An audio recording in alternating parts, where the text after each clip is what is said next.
Assalamualaikum warahmatullahi wabarakatuh. Kembali lagi kawan di Legenda Catur Dunia. Admin sempatkan untuk rekaman di hari besar ini kawan, 1 Syawal 1445 Hijriah. Dan izinkan admin mengucapkan selamat Idul Fitri, selamat Lebaran kawan, dan selamat berkumpul bersama keluarga. Dan tidak lupa admin mengucapkan mohon maaf lahir dan batin.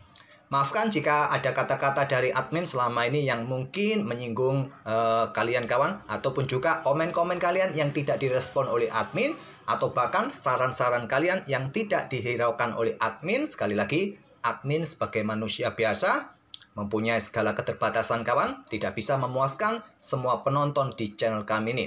Sekali lagi, mohon maaf lahir dan batin.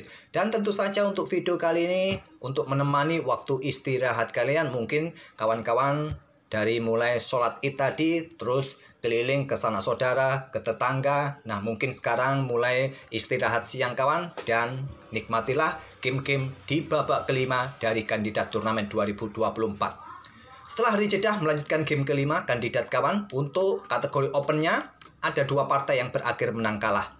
Hikaru Nakamura memetik kemenangan pertamanya kawan. Korbannya adalah Alireza Firoza. Alireza Firoza sudah 2 kali kalah kawan. Ya, kalah oleh Yanepo dan kalah juga oleh Hikaru Nakamura. Gukes memetik kemenangan keduanya kali ini dari Nijat Abbasov. Dan sampai game kelima ini kawan, sekarang komposisi klasemen mulai bergeser kawan.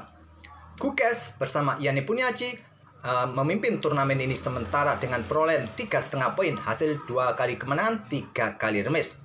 Hikaru Nakamura posisinya mulai merangkak naik setelah memetik kemenangan, berada di posisi kelima.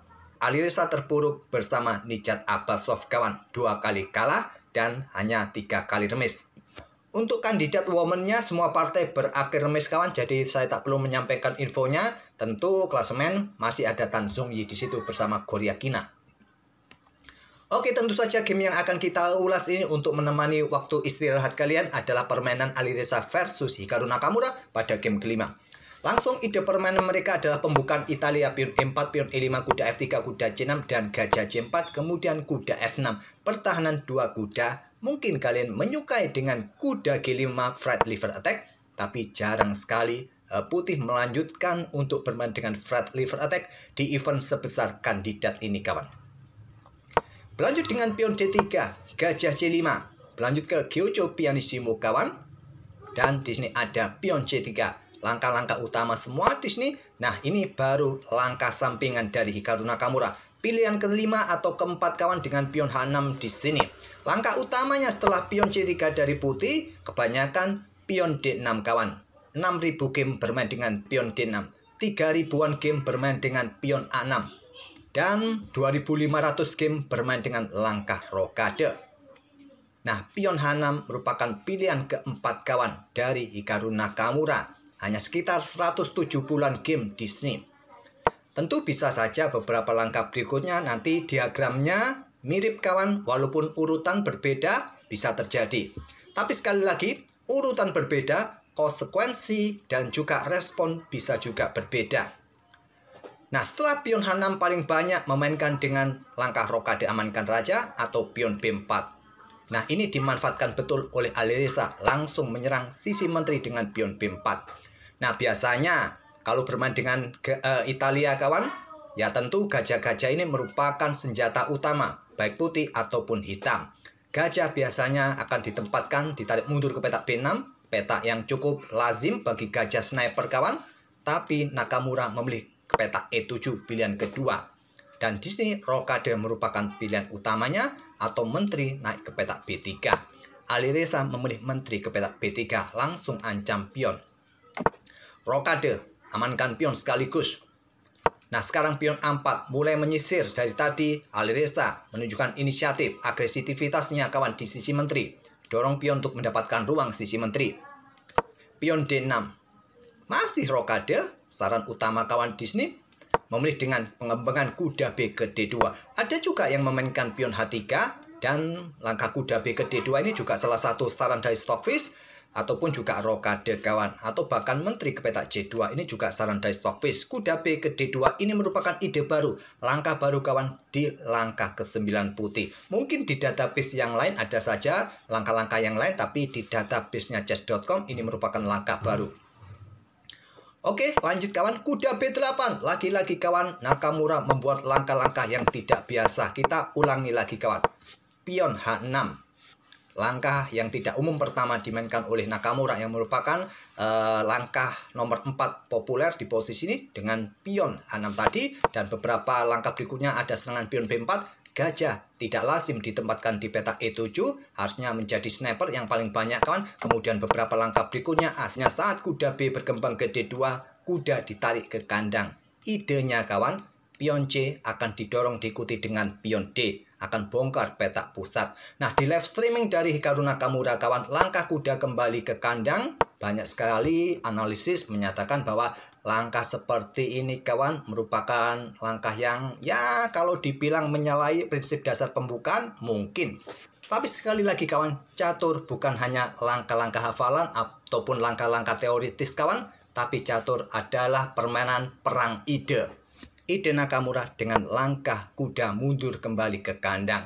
Nakamura juga menyarankan pemain seperti kita yang amatir, seperti kita pemain warung kopi kawan, tidak disarankan untuk melangkah kuda mundur ini. Ya, ini patut dicontoh oleh pemain profesional yang sudah tahu apa maksud permainan seperti ini. Kuda mundur ke kandang ke B8 oleh Nakamura dan tidak memberikan kesempatan Nakamura untuk dorong pion pusatnya, didahului oleh Alireza pion D4.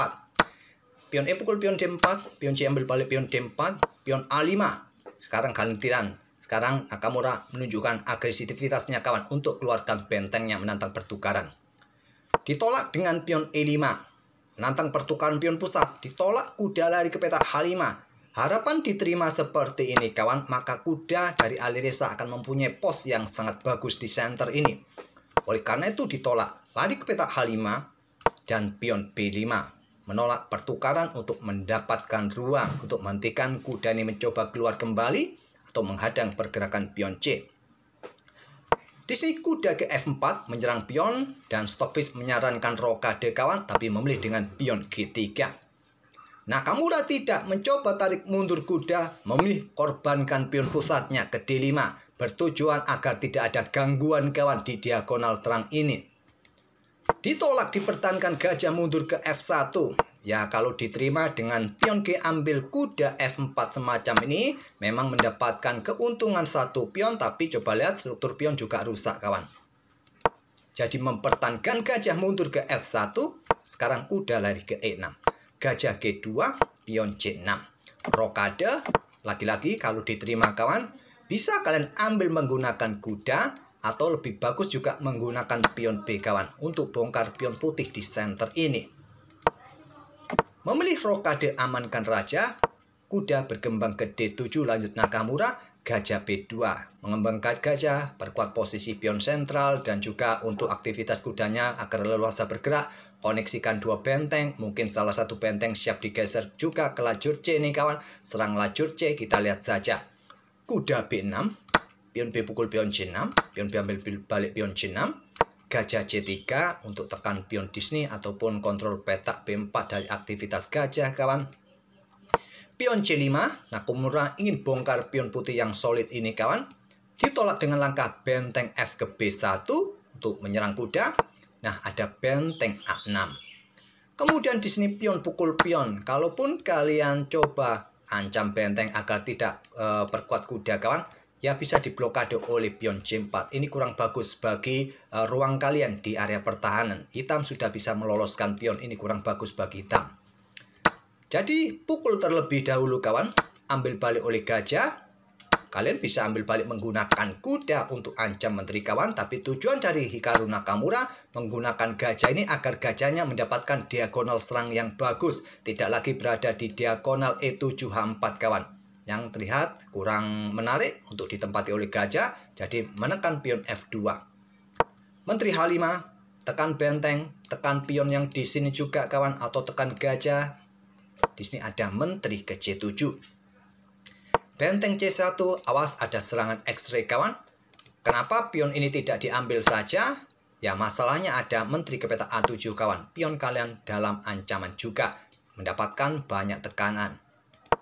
Jadi mempertahankan posisi pion sisi menterinya. Melangkah benteng AC1 persiapan serangan X-ray. Menteri langsung bergeser ke A7 lanjut Nakamura. Perkuat posisi benteng, gajah siap dikeluarkan kawan serang menteri dan juga untuk perkuat posisi pionnya. Dan bersama gajah ini penting kawan, hati-hati, menteri bersama gajah ini koneksinya cukup kuat. Menteri langsung mundur ke E2 untuk jaga pionnya, gajah D7, gajah F1 menyerang benteng kawan, blokade oleh kuda C4 sekaligus membuka diagonal ini kawan. Mungkin kalian ingin merebut satu pion, kalian tidak akan punya tempo kawan, gajah akan meluncur. Oleh karena itu melangkah kuda B3 serang gajah. Gajah dipertahankan mundur ke B6. Sekarang benteng D1 ancam pion pusat kawan. Menteri mundur ke A8 jaga pion. Nah di sini ada gajah G2. Persiapan juga untuk menekan pion pusat. Kuda ke C5 lanjut Nakamura menantang pertukaran. Langkah pertama kawan yang tidak akurat diawali oleh Nakamura. Kalau Stockfish lebih menyukai benteng ini dikeluarkan saja juga kawan, bermain di sisi-sisi menteri. Tapi memilih menantang pertukaran diterima oleh Alireza, ambil balik oleh gajah, kuda H4. Nah ini tidak bisa dimanfaatkan oleh Alireza dengan langkah kuda ini bergerak ke petak D4 kawan yang terkuat. Tapi memilih ke petak H4. Sekarang keunggulan putih atau Alireza sedikit turun kawan. Evaluasi barnya ya mulai level kembali. Kuda B6, gajah D4, menantang pertukaran. Diterima kali ini, baku hantam petak D4. Benteng A7 mundur agar terhindar tekanan dari menteri dan siap mungkin bergeser ke lajur C, ditumpuk nanti di lajur C. Pion H3 sekarang. Benteng C7, Alireza mencoba sekarang berinisiatif menyerang sisi raja dengan pion G4. Menteri C8 menekan diagonal ini kawan. Kemudian di sini ada menteri ke petak D2. Double attack pada dua pion sekaligus. Backup dengan benteng C5. Menteri F4. Awas kawan, di sini mungkin kuda siap lompat ke petak F5. Nanti coba ada ide pengorbanan untuk tekan pion di sini kawan. Benteng E8, kuda F5.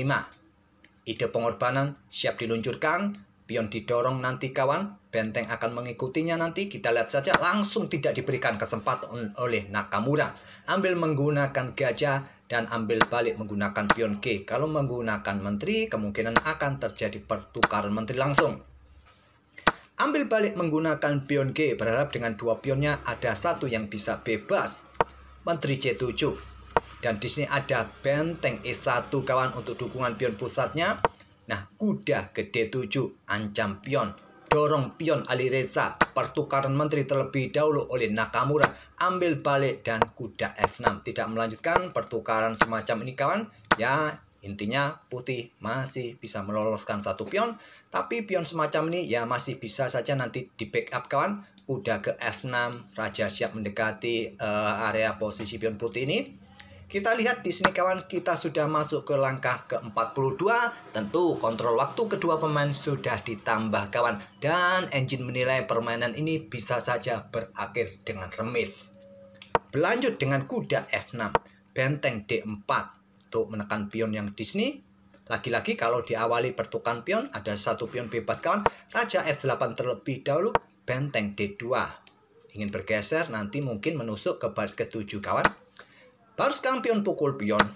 Pion ambil balik. Raja ke E7 blokade laju pion. Benteng B2 siap menusuk ke baris kedua. Ada benteng E ke C8 dobling. Kalaupun ada tusukan masih bisa nanti diblokade oleh benteng. Gajah F1. Mau kemana gajah ini kawan? Apakah ke sini nanti berkoneksi dengan pion dan mengawasi ruang-ruang terang ini? Di sini ada kuda E4. Nah, berlanjut gajah D3, serang kuda kawan. Kuda ke C3, coba ancam pion di sini. Tadi Stockfish tidak terlalu menyukai langkah kuda ke petak C3. Kuda ke D6 yang terkuat, memilih untuk ancam pion. Sekarang dorong pion F4, pion D4 kawan. Kalau pion ini diambil ancam benteng, benteng G2, ancam pion. Nah, Stockfish menyarankan dengan pion G5 langsung. Kalau kalian pertahankan dengan benteng G8, ada gajah H7 kawan, percuma juga. Memilih dengan pion D4 Nakamura. Kemudian ada benteng G2, pion G5. Dan di sini pion maju ke F5 menolak pertukaran. Kalau terjadi pertukaran akan memberikan keuntungan bagi hitam di sini kawan. Dengan endgame kuda melawan gajah terang, ya dari kacamata manusia apapun masih bisa terjadi. Engine pun menilai masih ragu kawan, hanya memberikan sedikit keuntungan bagi hitam kawan. Kembali lagi ke langkah aslinya, memang keunggulan hitam adalah fleksibilitas kuda yang bisa bergerak ke ruang terang ataupun gelap. Pion F5 dari Alireza, kuda D5. Di sini ada benteng akan naik ke petak E4, ancam pion kawan. Nah, sulit dipertahankan. Kuda ke B4. Kalau benteng ambil pion, ya kuda akan ambil gajah. Alireza memilih dorong pion F6 skak. Berikan jalan bagi pion maju kawan. Raja ambil pion F6. Benteng F2 skak terlebih dahulu. Kalau raja bergerak ke sini, mungkin dikejar oleh benteng kawan. Blokade oleh benteng F5, pertukaran benteng ambil balik oleh raja. Nah, di sini kawan, kalau benteng ambil pion, maka berikutnya kuda akan sikat gajah, ambil balik. Nah, raja ambil pion ada di petak E6 kawan.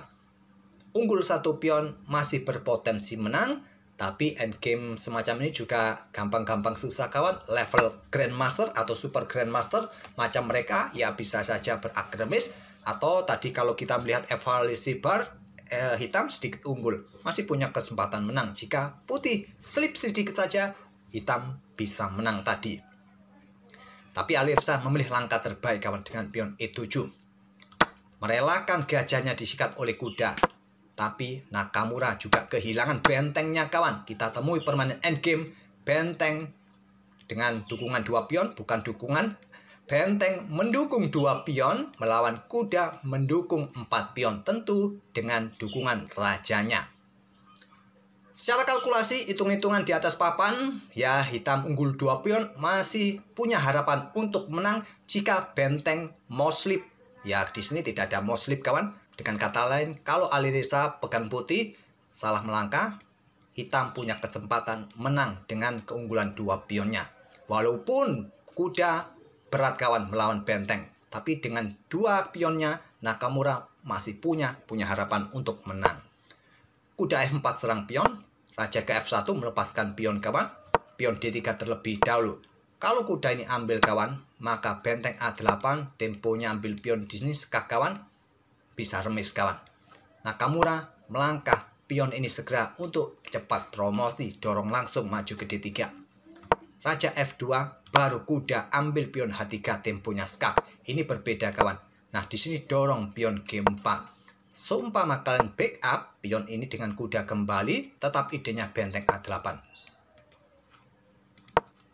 Memilih dengan pion G4. Dan di sini kawan, kita berada di langkah ke-61 hitam tadi dengan pion G4. Dan kontrol waktu kedua pemain tinggal 3 menit untuk Nakamura. Dan Alireza punya 1,5 menit kawan. Alireza caplok pion. Dan sekarang tinggal 31 detik. Langkah terbaiknya benteng ini bergeser ke kanan ke kiri saja. Ke F8 kah skak? Ke petak D8 kah? Atau ke petak A8? Itulah langkah terbaik untuk menjaga posisi permainan tetap level. Tapi tak perlu saya tunjukkan sampai di mana levelnya kawan. Alireza ambil pion, blunder kawan. Ya kalau tanda kuning, kalau evaluasi dari engine di chess.com menyatakan langkah kesalahan. Tapi langkah kesalahan ini kesalahan yang masif alias blunder dan pion G3. Kalian tidak bisa mengejar pion ini lagi.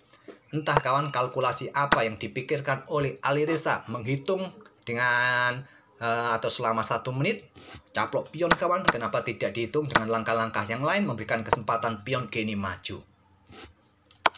Benteng F8 skak, raja E6, Alireza menyerah. Kenapa menyerah? Tidak bisa menghentikan laju pion. Bisa menghentikan, tapi pion akan tetap didorong.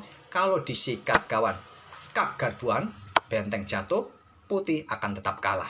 Atau kalau kalian menunggu sampai promosi ya sama juga kawan, tidak bisa lagi kejar dengan raja. Tetap kawan, hitam mempunyai 2 pion dengan dukungan kuda sudah cukup membuat hitam bisa menang. Tidak ada kata remis di sini setelah kuda caplok benteng. Ya, wassalam kawan.